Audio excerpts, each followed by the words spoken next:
Sudah bisa record. Oke. Oke, udah record ya. Ya, mungkin kita mulai seperti biasa gitu ya. Perkenalan dulu. Perkenalkan, aku Dimas. Panggil aja Kak Dim dari angkatan 18 kelas A. Mungkin beberapa di sini udah kenal karena dulu pernah asis Ruang sama aku. Terus mungkin beberapa juga udah kenal aku MC, moderator, tukang gibah, tukang ngeluh, protes mulu kalau ada sosialisasi sama dosen gitu ya. Ya, nggak apa-apa, terserah kalian mau memanggil aku gimana gitu ya. Terus mungkin ada yang kenal juga aku sebagai Kang Meme, ya nggak masalah juga, no problem. Apapun julukannya, ya itu ya itulah yang beredar di luar sana gitu ya. Oke, kita mulai aja PAA-nya. Nah ini sistemnya gini deh. Ada yang mau kalian tanyain nggak tentang PAA? Kalau ada yang mau tanya silahkan langsung aja on mic tanya. Kak, mau tanya dong, Kak. Ya, gimana Adi? Kak, kalau contoh grup dalam kehidupan sehari-hari itu gimana ya, Kak? Contoh nyatanya, Kak. Contoh grup dalam kehidupan sehari-hari itu tugasnya dia ya?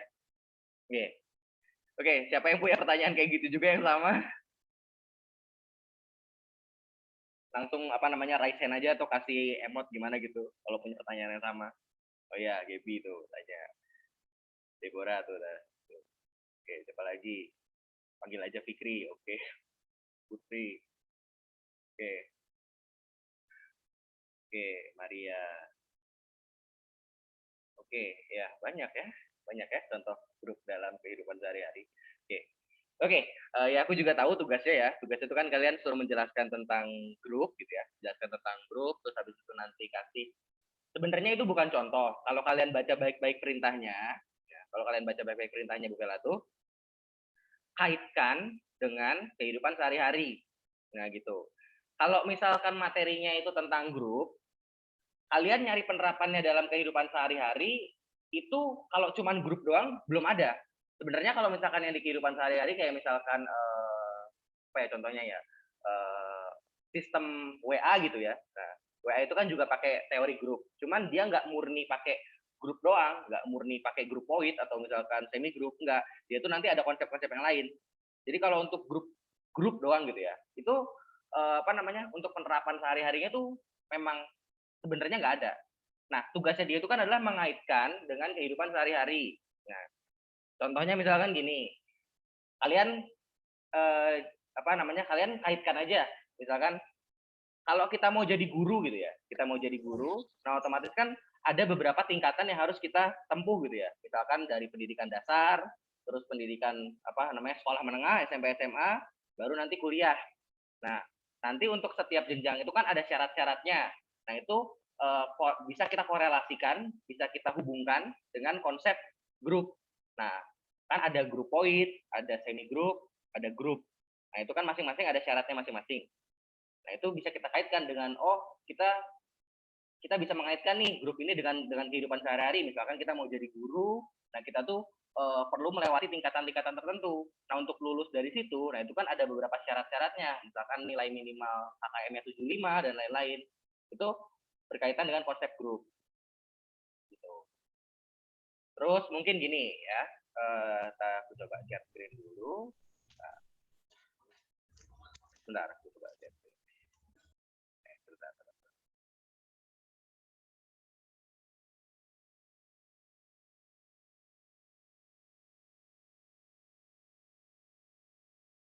Screen.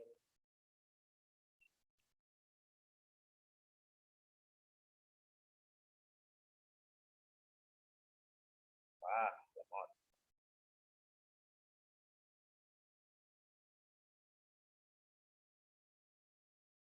Oke, screenku udah kelihatan belum? Sudah, Kak. Sudah, Kak. Oke. Nah, misalkan kalian mau ngejelasin tentang grup. Nah, kan dia bilang kan suruh dengan konsep yang menarik gitu ya. Nah, kalian bisa menjelaskan tentang grup itu ibaratnya gini. Halo, suaraku masih kedengeran nggak? Masih, Kak. Jadi Kak, Oke. Nah, kalian bisa menjelaskan tentang grup tuh gini. Kalian bisa mengumpamakan, kalian tuh misalkan mau pergi ke Solo gitu ya. Nah, Solo naik kereta. Nah, itu kan nanti kalian akan melewati beberapa stasiun gitu ya. Nah, ada berarti stasiun. Jadi anggap aja kotak-kotak ini itu adalah stasiun. Nah, yang di sini namanya adalah stasiun grup point. Terus yang di sini, nah ini namanya stasiun semi grup. Nah, baru yang terakhir di sini, nah ini adalah tujuan kita, yaitu stasiun grup. Gitu.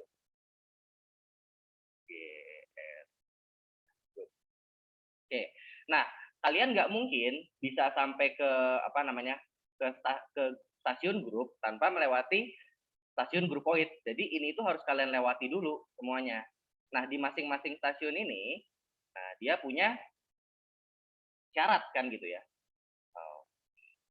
Nah, kalau di grup point itu nanti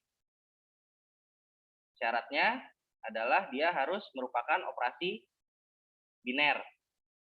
Oke, syarat. Harus merupakan operasi biner. Nah, biner ini sama juga dengan kita bisa mengatakan dia punya sifat tertutup. Tertutup. Gitu. Nah, jadi yang pertama harus kita buktikan apakah dia grup point dulu atau bukan. Nah, jadi grup point sama grup itu beda. Syaratnya aja jelas beda. Tuh. Terus kalau yang semi grup, nah kalau yang semi grup ini syaratnya adalah dia bersifat asosiatif. Gitu. Terus baru nanti grup itu sifatnya, bukan sifat, syaratnya, nah, dia punya identitas dan juga punya inverse. Gitu. Oke. Sampai sini paham nggak? Atau ada yang mau ditanyain?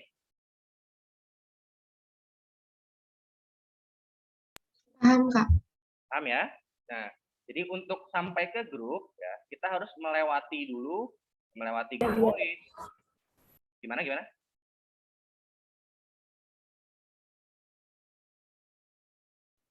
Lanjut Kak. Oke, lanjut ya. Nah, jadi kalian bisa menjelaskan, kan nanti suruh bikin video ya gitu ya. Nah, kalian bisa menjelaskan, ibaratkan aja ini tuh adalah sebuah stasiun gitu kan. Stasiun. Jadi ketika kita mau membuktikan misalkan nanti kita mau membuktikan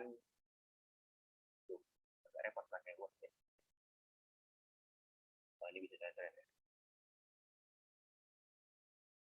Nah, kita mau membuktikan operasi penjumlahan pada bilangan bulat misalkan ya.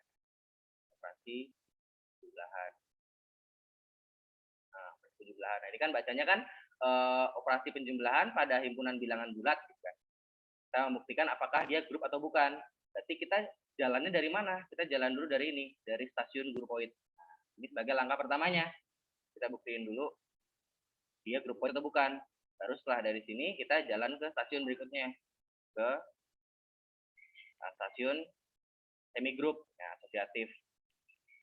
Baru nanti kita jalan ke stasiun terakhir, nah, grup gitu. Jadi sebenarnya kalau kalau mau dibuat ringkas gitu ya, untuk membuktikan suatu operasi pada himpunan tertentu dia grup, syaratnya ada 4.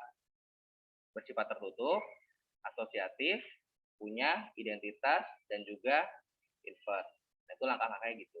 Nah, kalau dengan konsep begini kan jadi lebih menarik lah gitu ya. Oke, sampai sini lagi. Ada pertanyaan?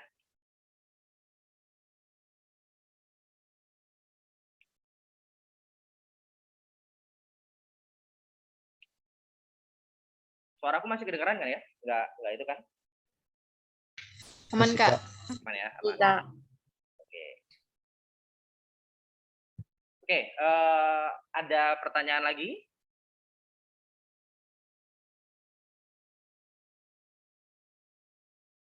Jadi ini kan pertanyaannya Adi Kak, tadi ya. aku mau tanya. Siapa? Putri ya? Kalau yang grup pilihan itu kan sifatnya komutatif. Nah, itu gimana? Nah, Ke Abelian. Nah, oke, Abelian. Nah, ini bisa juga kita masih pakai konsep yang sama ya. Ini dimisalkan sebagai suatu stasiun gitu ya. Nah, mulainya dari biner, terus ke dari grupoid, terus dia lanjut ke semi group, terus lanjutnya ke grup. Nah, Abelian itu sebenarnya ibaratnya kalau kita katakan dia sebagai persimpangan gitu ya. Nah, ini jadi dari semi group, ini ada jalur lain nih. Nah, ada bisa jalur ke sini. Nah, jalur ke sini itu isinya apa? Nah, jalur ke sini itu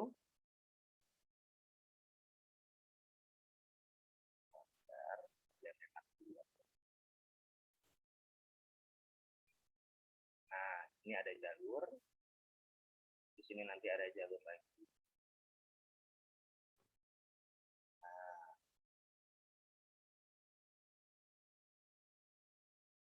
Nah, di sini ada jalur namanya semi group.